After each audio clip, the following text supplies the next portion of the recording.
অসংখ্য সুদখোর তাদের সংসারের প্রয়োজন মিটাইয়া শেষ কইরা জিফুতের জন্য আর কোনো কিছু বাকি রাখে নাই, সে শেষ করে দিয়ে গেছে। কই কোনো হারামখোর মরলে তার ফুতাইতে জিফুতে আর কামাই করতে হয় না, এরপরে রোজগার করতে হয় না?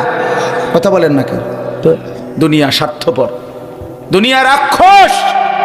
পৃথিবীর সবচেয়ে দামি কাঠ দিয়া আমনে সোফা বানাইলো, 2 বছর পরে দেখবেন বার্নিশ উঠে গেছে, কোনা দিয়া ভাঙ্গা গেছে।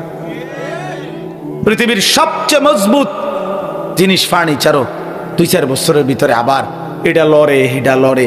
ফ্রিজের কোনা দিয়া ফানি পরে, এসি দিয়া ফানি পরে, সিটকারি ভাঙ্গা গেছে। হ্যাঁ, রাক্ষস এই দুনিয়া, শেষ হয় না, শেষ হয় না। আমি 4 কোটি টাকার বাড়ি ভদ্রলোকের বাড়িতে গেছি, ওনারে ডেঙ্গু জ্বর হয়েছে, ওনারে ফু দিতাম। উনি আমারে কইছে দোতলা তুরটা ফু দিয়ে আইতাম ওনার। তো গেছি, ফু দিতাম। গিয়া বললাম বাথরুমে যাব, অত্যাধুনিক ডুপ্লেক্স বাড়ি।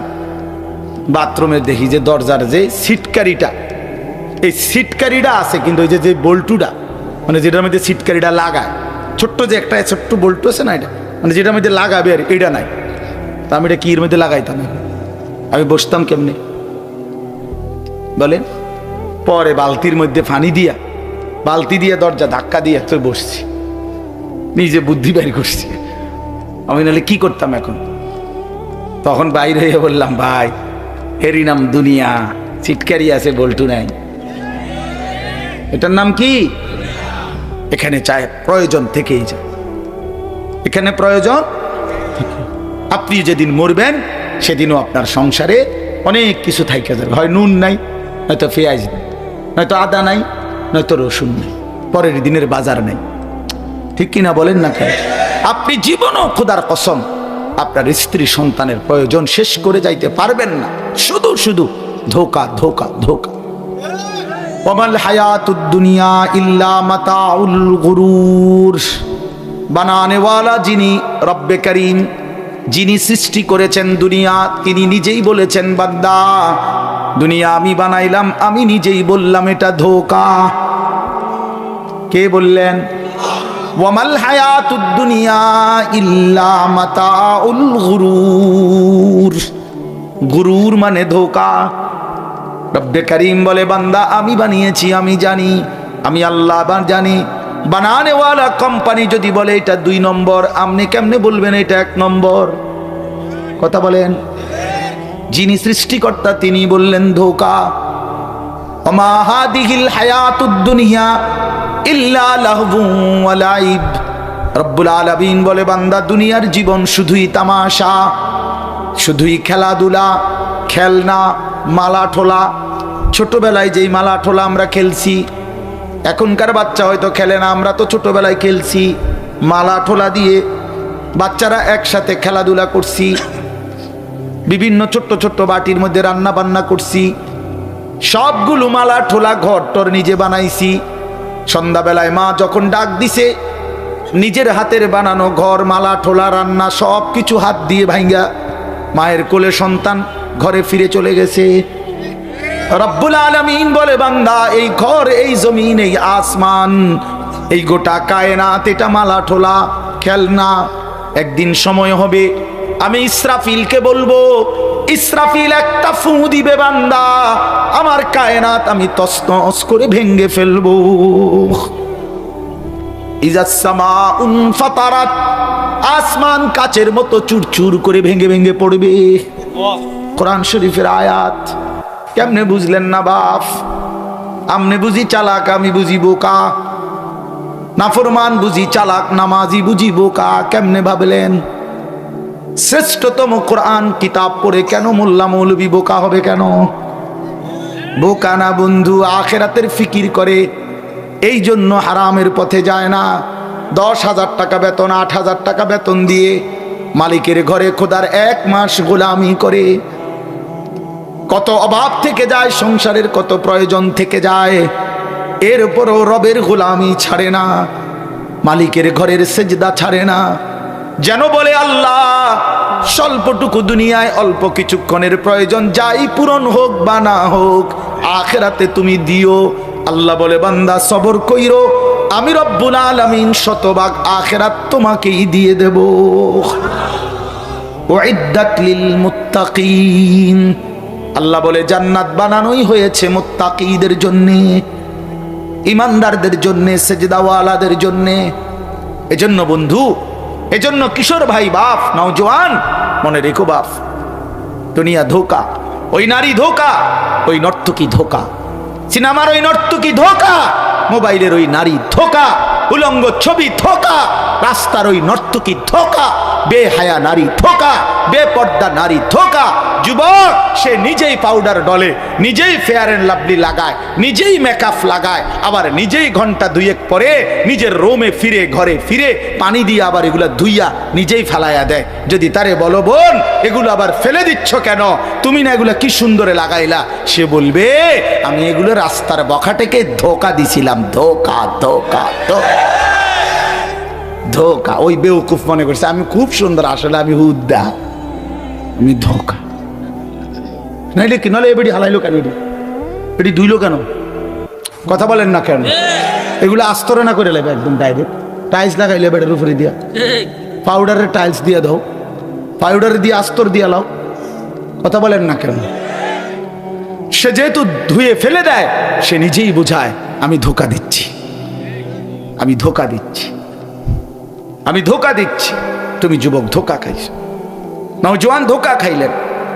নারী ছবি, মোবাইলের অস্থির দৃশ্য, আর উলঙ্গ নাচ, এই বেহায়াপনা যাদের জিন্দিগি, এক নারীর পিছনে, এক মেয়ের পিছনে জিন্দিগি যারা শেষ করে দিছে, খোদার কসম ভাইয়া, একদিন রাত ফুরাইলে, একদিন দিনের শেষে, সময়ের আবর্তনে দেখবেন তুমি ধোকাই খাইছ, ধোকাই। শরীরও শেষ, জীবনও শেষ, যৌবনও শেষ, শরীরের সক্ষমতাও শেষ, আখিরাতও শেষ। খাসিরাত দুনিয়া ওয়াল আখিরা, দুনিয়াও বরবাদ হলো, আখিরাতও বরবাদ। অথচ যেই চাহিদা আল্লাহ দিয়েছেন, সেই চাহিদা পূরণের ব্যবস্থা আল্লাহই রাখছেন। এটা এমনি মিলতো। যাকে আল্লাহ তৃষ্ণা দিয়েছেন তার জন্য আল্লাহ পানির ব্যবস্থাও করছেন, যাকে আল্লাহ ক্ষুধা দিয়েছেন তার জন্য হালাল খাবারের ব্যবস্থাও আল্লাহ করেছেন। ঠিক শাহওয়াত, মানুষের জৈবিক চাহিদা, যৌন চাহিদা যিনি দিয়েছেন, খোদার কসম তিনি হালাল স্ত্রীর ব্যবস্থাও রেখেছেন। তাহলে যেই যেই চাহিদা আল্লাহ দেয় সেটা পূরণের বৈধ ব্যবস্থাও আল্লাহ তাআলা দিয়েছেন। যিনি সুদ হারাম করেছেন তিনি ব্যবসা তো হালাল করছেন, যিনি মদ হারাম করছেন তিনি মধু তো হালাল করেছেন। তাইলে বিকল্প ব্যবস্থা তো আল্লাহ তাআলা রাখছেন। এমন যদি হইতো আমারে মাছ দরিয়ায় আল্লাহ ছেড়ে দিল, আমি অন কি করবো? চারিদিকে যেটাই কই সবই নিষেধ, সবই নিষেধ, তো আমি অন কি করবো? আমার ভিতরে শাহওয়াত আছে, আমার ভিতরে কামনা বাসনা চাহিদা আছে, অথচ আমার সবই হারাম করে দিছে। তাইলে না রে জুলুম হইতো, সবই হারাম। কথা বলেন না কেন? আমি সব উপার্জনের সব লাইন বন্ধ করিয়া আমারে জঙ্গলে যাওয়ানোর বুদ্ধি করে দিছে, আমি যেন আফ্রিকার জঙ্গলে যাই গা। তাইলে এটাও যদি হইতো, তাইলে না তো আল্লাহ তাআলাকে উপার্জনের সব ব্যবস্থা বন্ধ করে দিছে। তাইলে আল্লাহ তাআলা মদে না হারাম করছে, জুয়া না হারাম করছে, সুদে না হারাম করছে, ঘুষে না হারাম করছে, কিন্তু হালাল কিছু নাই, বৈধ উপায়ের কোনো ব্যবস্থাপনা নাই। তাহলে প্রিয় ভাই বলেন, কুলু মিনাত তাইয়্যিবাত, আল্লাহ বলছে জমিনে হালাল যা তা খাও। এই জন্য আমার অনুরোধ রইল আপনাদের কাছে, আমি একসাথে এই কথাগুলো বলার অর্থ হলো, মূল বিষয় হলো ফিকির চাই, ফিকির চাই। আমার ওয়াজের একটা মূল মাকসাদ এটা, কলিজার ভিতরে যেন এই অনুভূতি জাগে যে বাস্তবিকতা শুধু একজন বক্তা আসছে, ওয়াজ করছে, ভালোই কইছে, আপনা আমগো যার মতো না রে বাপ, এটা কোনো জিন্দিগি না বাপ, এটা কোনো জীবন না। আমরা মুসলমান, আমরা মুমিন, আমাদের আল্লাহর কাছে দাঁড়াইতে হবে। খোদার কসম বাপ, আমাদেরকে আমাদের জিন্দিগির হিসাব দিতে হবে। সুম্মা লা তুসআলুন্না ইয়াওমাইদিন আনিন নাঈম, আল্লাহ তাআলা বলছে বান্দা আমি জমিনে তোমারে যতগুলো নিয়ামত দিয়েছি, প্রতিটি নিয়ামতের ব্যাপারে হাসরের ময়দানে আমি জিজ্ঞেস করব। একেবারে একটা নিঃশ্বাস, এক ফোঁটা পানি, এক লোকমা খাবার, একটা চোখের পলকের হিসাব আমি আল্লাহর সামনে দিতে হবে।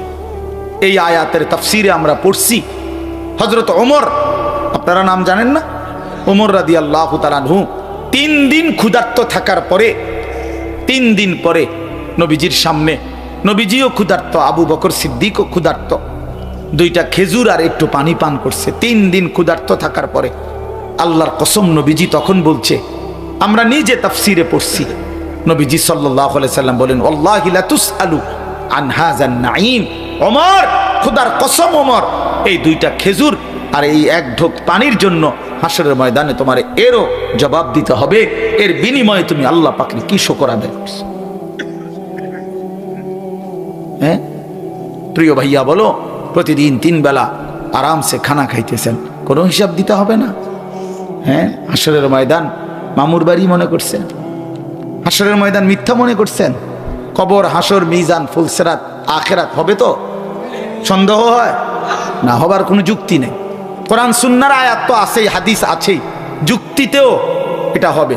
কেন যুক্তিতে হবে? কেন যুক্তি হলো এই সহজ যুক্তি, মোটা একটা যুক্তি হলো এই যে দুনিয়াবি ব্যাপারে আল্লাহ তাআলা কোরআনে যে তথ্যগুলো দিছে সেগুলো শতভাগ সঠিক হইতেছে।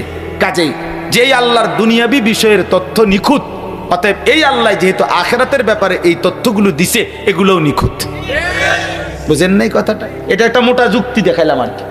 যেমন মনে করেন আল্লাহ তাআলা বলছেন, আলাম নাজআলিল আরদা মিহাদা, আমি তোমাদের জন্য এই জমিনকে তোমাদের পায়ের নিচে বিছানার মতো বানিয়ে দিয়েছি।